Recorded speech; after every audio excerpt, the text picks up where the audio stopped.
24th of February, we began the special military operation in Ukraine to protect our citizens in Donbass and to ensure security of our homeland. Russian soldiers and officers are acting like real heroes.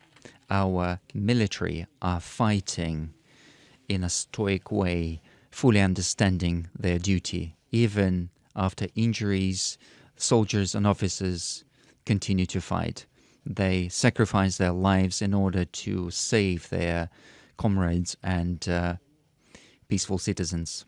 In the course of fighting, our military and the formations of Donbass and Lugansk showing heroism. And we see a great example in Donetsk region. Fighters under the command of Brigada, they were able to break through a very strengthened line of defense that had been strengthened over the last 8 years. The commander of the tank detachment, during his fight, destroyed 5 tanks.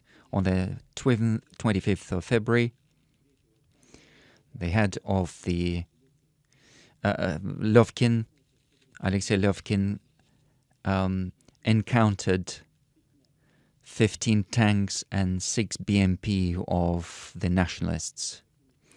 And having attacked them, they destroyed all BMPs and 5 tanks, having achieved the goal without any losses. I signed an order to award Gaji Magomedov the status of the honor of Hero of Russia posthumously. As a real commander, he was protecting his soldiers. Having received a heavy wound, he continued to fight and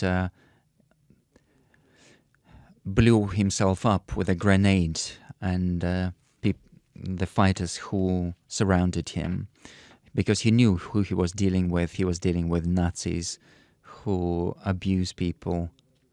I am a Russian person, and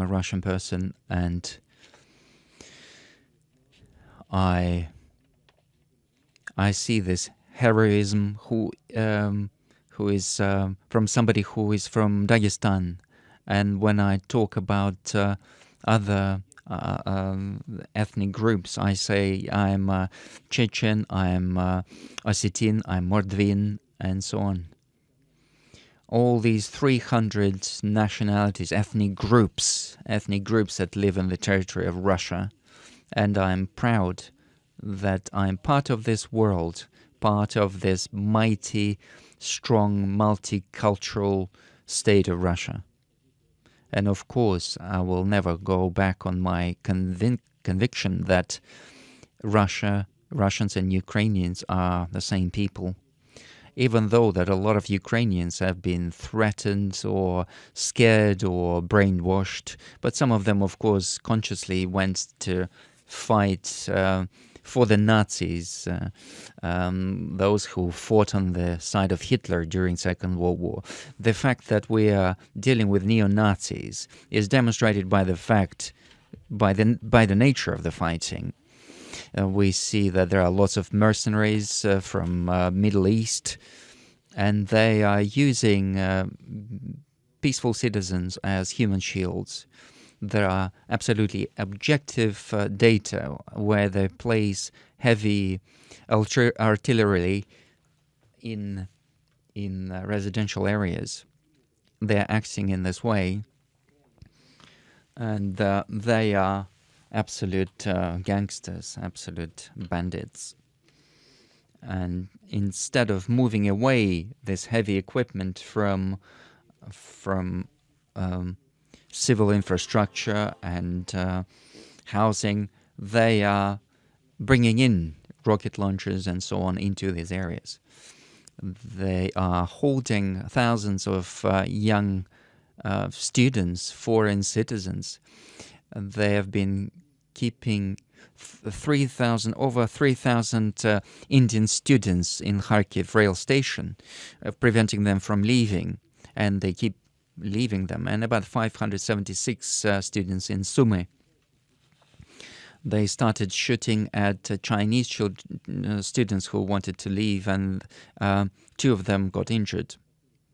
Hundreds of foreign citizens are trying to leave the areas, but they're not allowed to do that. They're being held hostages, and they offer them to go through Lvov, which means covering the whole area of military action. Our military provided corridors in all areas without exception. They provided transportation so that citizens and foreign citizens could leave to safety zones. I would like to emphasize that nationalists are not allowing them to do this. Moreover, now they're telling foreign citizens to go to their authorities, who will need to contact Ukrainian foreign ministry. What is worse still, neo-Nazis are dealing in a really horrible way with their own citizens. They're using them as shields. We know that in Severodonetsk and Lysychansk and other areas of Donetsk,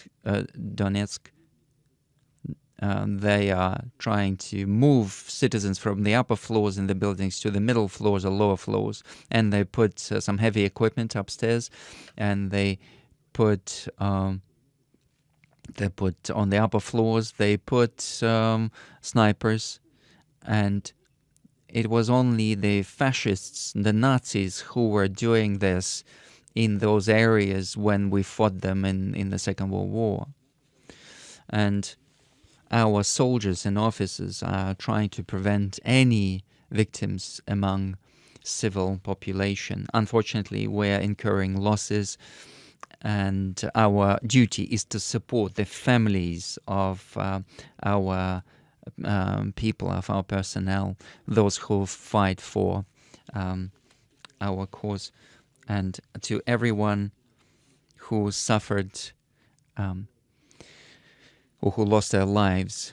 Their families will receive insurance payouts, and they will also get a monthly compensation to all the members of their families. Apart from that, I believe that it is necessary to set up another payout to all the servicemen and women who are participating in the operation in the region of 5 million rubles.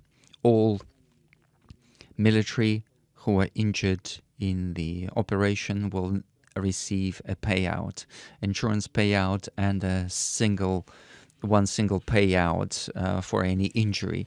If the injured person is not able to continue the military service, they will receive 2.9 million rubles as a payout, and if they get disability, then they will receive a monthly compensation, and this has already been passed into law. I also would like to say that it's important to ensure additional payouts to the military and any other departments participating in the operation, those who were injured or received or wounded in the region of 3 million rubles. Now we have these military who fight for Russia, for the security of people in Donbass, and for denazification and demilitarization, so that there's no longer any direct threat on the direct border with Russia, including threat from nuclear weapons. We are proud of our military, and we need to remember our fallen comrades, and we need to do everything to support their families and their close ones. And I invite you to respect their memory with a minute of silence.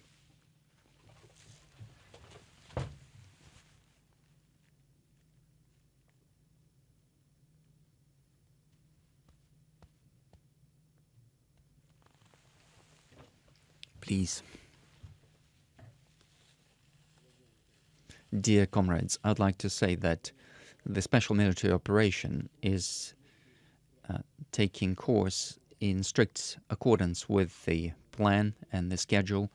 All objectives that were set are being achieved successfully.